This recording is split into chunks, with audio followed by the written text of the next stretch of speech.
Hey, what's up? I'm Coaster Cat, aka Roller Coaster Rider, and I'm gonna be dealing with this one solo. Uh, Kay had to hang out with a family member, and so that's more important than talking about Disney Channel shows. In this episode of Bizaardvark, this episode is episode 3, season 1. Frankie has a hater.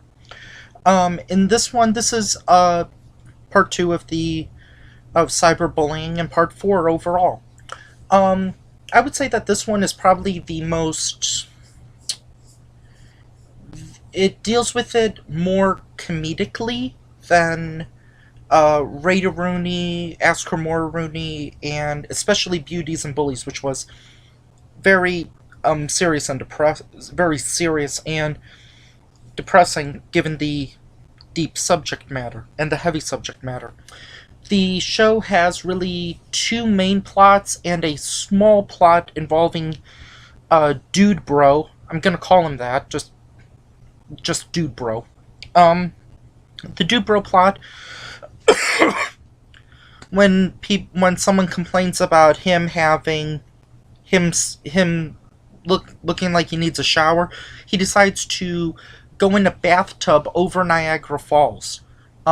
He then brings a bathtub, and he says, like, do you think they'll allow this as carry-on? And when he tried to do it, he got kicked off the plane for bringing that on. For the most part, that's the overall arc of that C plot. The B plot involves Amelia, her manager, or her assistant, doesn't tell her about mean comments, and when she finds out that she has a mean comments, one of them, it turns out, is that she's not a good role model for young girls because she just focuses on makeup and stuff, which it is from Disney, but it is relevant to Ask Her More a Rooney, and maybe even Raider Rooney a little bit, but um I'm sure that does exist. I imagine a lot of women want to try to be good role models for younger women. Um, uh, so she tries to kind of like smarten up and science up her channel by talking about how to like stylize a lab coat, and then she decides to go to Paige and Frankie's school undercover, and then she goes into the science lab where she finds out that the science lab um, are actually fans of Perfect Perfection with Amelia, because they say that a girl can be both smart and look pretty, and that's how she kind of gains her confidence back. The A plot, which is a majority of the episode, and it's kind of where the B plot and C plot kind of like branch off from, but they're all still kind of connected in this one main overall story. Involves Paige and Frankie finding out that they have a hater, so to speak, on their channel, and they Paige kind of blows it off when it talks about how she doesn't know what to do with her hands, which leads to a pretty funny gag involving those balloon things that you see outside of car dealerships, which is pretty funny. And then they say that Frankie isn't funny, where she kind of takes it a little more. It kind of affects her more, where she has a nightmare about it, where she tries to come up with new characters, because previously she had come up with like a hipster zombie where it was like, I want to eat your brains, or chicken. I can go either way.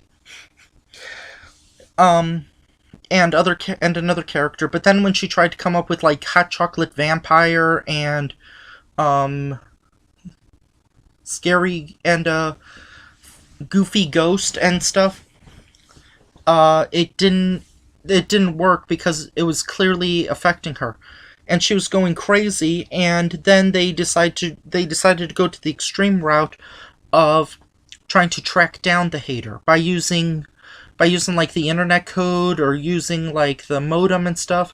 So they then trace it back to the school. They trace it back to their school. So they go to their school and they try to do something that would make their hater be more relevant, and everyone just leaves, causing confusion. So then they interrogate this kid who was on his computer, who's on his laptop, while Frankie, that person left a mean comment. They then, like I said, they interrogate him, involving taking out all of the letter keys of his computer, which, that'd be a bummer. They then find out who the bad guy is after Frankie creates a new character called the Emotional Interrogation Policeman, I think, something like that. They find out who the hater is and why they're doing it, and that kind of inspires them to make a song about it called Love for the Haters, even though the lyrics are, well, yeah, they're Love for the Haters. Oh, no, wait, the theme song is Gotta Love the Haters, not Love for the Haters, so there you go. Which was pretty funny, involving country music. It involved robots. It involved a dude playing with phones, and it involved them becoming guys, which was pretty funny. And then very soon after they all watch it, they get another hater, which starts the cycle all over again. And so they all gain back their confidence after being knocked down a peg from hateful comments. This is one where it was more kind of humorous than the previous three that I've mentioned, but I don't know, as a result it kind of doesn't make it seem like it's a big thing. Cyberbullying is big, it is real, it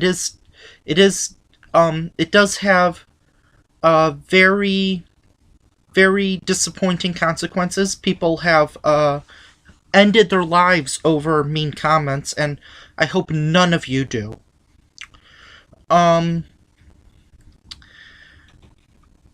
So, probably for me, the best part was when Paige was one of those balloon things that you see outside of car dealerships. That was pretty funny. That was pretty much it. Bernie Shots, and Dude Bro didn't necessarily have a lot to do. They were more kind of like side characters, including Bernie, who in one scene has nothing to do, so he just tries to see how long he can last inside a Dude Bro's armpit. They didn't really. The message was very. Even though it was the main plot, I don't think it was strong enough. I don't think it was. The commentary was strong enough, which I feel weird saying that, because Beauties and Bullies, I talked about how the message was a little too strong. But so yeah, that's my opinion on it. I hope none of you get bullied. I hope none of you leave mean comments. And I hope that the internet will soon be a more positive place. And remember, are these comments you would say to somebody's face? Anyway, till next time, I'm Coaster Cat, aka Roller Coaster Rider. Bye. Say something positive, please.